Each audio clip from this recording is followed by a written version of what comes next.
Okay, I told myself after last video that if that video got me to 1,000 subscribers, then I will make a video talking about the All-Star Game. Because I gotta be honest, I don't feel like talking about the All-Star Game. I've never cared that much about the All-Star Game. I've never been that emotionally invested in the All-Star Game. And I never thought that that video was going to end up getting me 1,000 subscribers, yet here we are. Here we are. You guys just had to go and watch that video, and now over 2,000 people know that last week I stepped in dog poop and gum. So thanks a lot, guys. You just had to watch that video, didn't you? No, I'm kidding. I'm kidding around. Thank you so much. 1,000 subscribers blows my mind. I'm not going to lie. Kind of freaks me out because I never thought that anyone would watch any of my videos or ever subscribe, and crazy to me that I have 1,000 subscribers. So look at this as more of like a quick little bonus video. So All-Star Game. Like I said, never really cared that much about it. And I was always kind of perplexed in recent years as to why guys weren't trying and why the defense is bad and the lack of effort. Because the way I looked at it, I was like, Michael Jordan tried. Kobe Bryant tried. Those guys were competitive. So if they were competitive, why can't you overpaid, overindulged prima donnas try? You have no excuse. Is it your ego? Are you tired? Are you afraid of injuries? People blame LeBron. People blame Steph. People blame Gen Z, millennials. I don't know. I don't know what the problem is. But once again, I would always revert to Kobe tried, you can too. Michael Jordan tried, why can't you? I watch these guys in the off-season. You see these guys at Rico Hines, at the Drew League in LA. Kyrie has his own channel called More Than a Run. He posts his summer runs. Ball His Life has summer runs. And you see all these all-star caliber guys and all-star players and ex-all-star players. They're competitive summer runs. As NBA fans, we're not asking for the All-Star Game to be Game 7 competitiveness. You know what to do. You're professional basketball players. Like, give a damn. Be a little bit engaged. Try. And I don't know what Kevin Durant's talking about. Oh, Kevin Durant. We'll get to that maniac. But, before the game, he was like, well, I was watching these games and, the competition. I've been watching All-Star games and the intensity the older generation been talking about. I don't know if I've seen it, Over the weekend, I watched the 87 All-Star Game, 97 and 2001 All-Star Games. Not all the way through, but you can find them on YouTube. And I'm just scrolling around the games, watching, little parts here and there. And it's competitive. It's competitive. It's like a healthy amount of competition. Kind of like what we saw in the first 3 quarters of this game. Thank you, Victor Wembanyama, for setting the tone. And in my opinion, Victor Wembanyama was the real MVP because he cared. He set the tone. He came out aggressive. And all these other guys, they probably said to themselves, you know what? I don't want to get embarrassed by this 21-year-old kid, so I'm going to try too. And then they all followed suit. And then the guy that ended up winning MVP, my man, Anthony Edwards, man, that dude is such a character. Like, I can't figure him out. Sometimes I'm like, bro, like, I love you, but are you 24 or are you 14? Because sometimes you act like a 14-year-old, but then sometimes you act like a 24-year-old. I can't figure him out, but I love him. I love the guy. Fantastic player, funny, charisma, all that kind of stuff. But even him, like, before the game, he was asked, is that something that's on your mind? Are y'all going to give more effort this year, or is it kind of like it is what it is at this point? Yeah, it is what it is at this point. Really? Like, we're gonna do this again? But then the guy goes out and plays great, competitive, and ends up winning MVP. But what was cool about Ant is that he did credit Victor Wembanyama for setting the tone. So shout out to Wemby, man, a true star. What I love about Wemby is that he seems like a genuinely good dude. Like, his family seems great. He seems like he has a really good upbringing. He's a very interesting person. And you think of how unique of a life that kid has had. Being as tall as he is, being so famous from a young age, he's like a spectacle everywhere he goes. And despite all that, he seems to still be like such a level-headed guy. And at the same time, when he's on the court, he's a true competitor that really wants to win. So, shout out to Wemby, man. And Ant, that's another guy. Like, it's so great that he was engaged in this game because when you have guys like an Anthony Edwards and a Wemby engaged, everyone else is going to follow suit. Like, because those guys, they have a lot of pull. They have a lot of influence. But the other MVP, there was like 3 MVPs. You had Victor Wembanyama, Anthony Edwards, and this Kawhi Leonard, man. Oh my God. I don't care about that tree planting scandal at all. If that guy plays basketball like that, I never get tired of watching Kawhi play basketball, man. He is something else, man. What do you have, 31 points in 12 minutes? Like, what? On efficient shooting? This guy is unreal. And the other thing that's crazy about Kawhi is that he was an injury replacement for somebody, right? Isn't that what happens? Like, he wasn't even an all-star, and then someone got hurt and he replaced them. That's crazy too, because he's been having such a fantastic season. So shout out to Kawhi, man. So a few things I'm wondering when it comes to this All-Star game and All-Star weekend in general is the format. Now, was this game good because of Adam Silver and doing this format, or was it good because Wemby came out and set the tone with competitiveness and everybody followed suit? Or maybe it was a little bit of both. And I wondered to myself, if you still had that East versus West traditional style like they've been doing since 1951, until we had to start reinventing the wheel to cater to these guys to try to get them to compete. But if you had an East versus West over the weekend, and from the jump, you had Wemby that engaged, and then Ant became that engaged, and then Kawhi became that engaged, would you still have had an overall good game like we saw in those first 3 games over the weekend?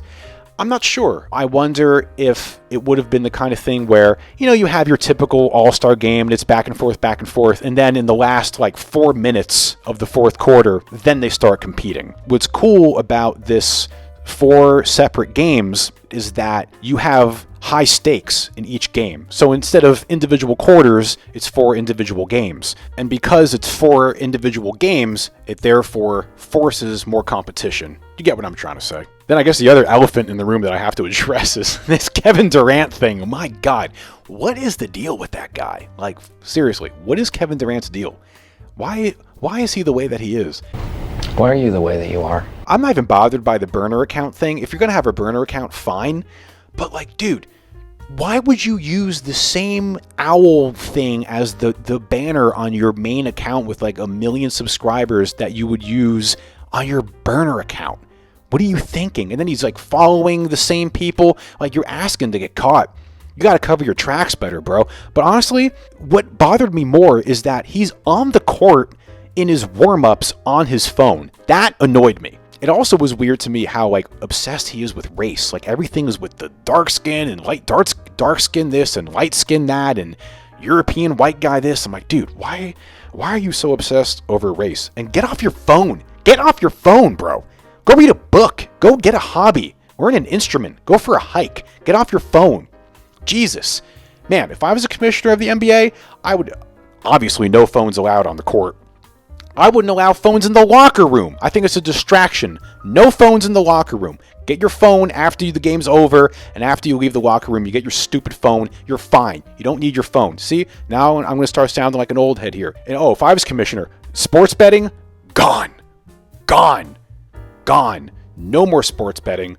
All gone. Cutting all ties with sports betting immediately. I don't care how much money we lose. At least we have our dignity and our ethics.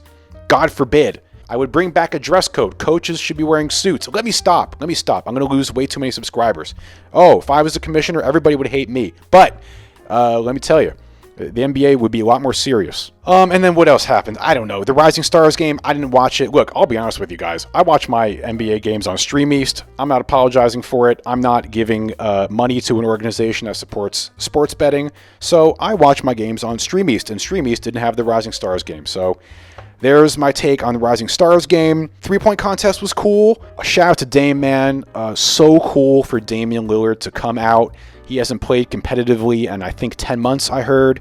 And to come out like that and win in the way that he did, man, I really, really hope that Dame recovers and comes back and we can see him in Portland, man. Now the dunk contest. I don't know what to do. What do you want from me? I don't know. I don't know how to solve this dunk contest. I mean, first of all, you need better name players. You know, shout out to Kashad Johnson, Miami Heat, awesome. But, you know, of the 4 guys that competed, the casual NBA fan, they're not going to know who Jace Richardson is.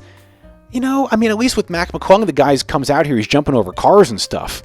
Now, poor Jace Richardson, you're putting him out here. Kid almost broke his neck. I like Jace Richardson, but I had no idea that he was like a dunker. Like, I never associated Jace Richardson with dunking. I'm not saying that he's a bad dunker. I just don't associate Jace Richardson with dunking. And I'm like, if these 4 guys, you got Jackson Hayes, Carter Bryant, Kashad Johnson, I'm just like, this is the best you guys could muster up in the whole league? Why doesn't Anthony Edwards compete? Why? Then I saw VJ Edgecombe. VJ Edgecombe was like, nah, I'm good. Why? What do you mean you're good? What have you accomplished in this league? If somebody asked you if you wanted to be in the dunk contest, what would your response be? No? Yeah, I ain't doing it. Is there a particular reason why you wouldn't want to participate? Yeah. I'm good. Go in there and compete in the dunk contest. Once again, same thing I said in the beginning of the video. Michael Jordan did the dunk contest. Kobe Bryant did the dunk contest. Who were you? John Morant, Zion, VJ Edgecombe. You guys are too good to compete in the dunk contest? What would it take for you to be like, okay, you know what? I will do this. $1 million. I'm not expecting guys to be like Mac McClung and jump over cars. It's too much of a liability for them. Their coaches and the GMs would have a heart attack. But it would be cool just for the sake of competition to have, say, a VJ Edgecombe versus Anthony Edwards. Just the competition's sake of it. That would be fun to watch. I'm not expecting them to do anything crazy. And, you know, when it comes to dunks, we're so jaded by dunks now. I mean, I remember as a kid seeing J.R. Ryder go through the legs and dunk. It's the first time I ever saw someone go through the legs and dunk, and I was like, oh my God. It was like the craziest thing I'd ever seen in my life. Now, you see a guy go through the legs and dunk in a game, and it's like, well, whatever. I'm not sure what the answer is. Pay Mac McClung $1 million to come back and do the dunk contest, or get rid of it, or figure out a way where you can get better players into the dunk contest. So I'm not sure what to do about that. And then this shooting challenge thing, that was whatever. That third contest has always been kind of weird. It was cool seeing Allen Houston out there hitting some shots. That was cool. One thing that people have been bringing up, Jaylen Brown was asked about it as an alternative or to add something new, would be a one-on-one competition. That would be pretty cool. I just wonder how you would execute it, because how is anyone going to beat Wembanyama or Jokic in one-on-one? Because once those guys like get possession of the ball, they're just so big and long. Like, I don't know how you're going to stop those guys.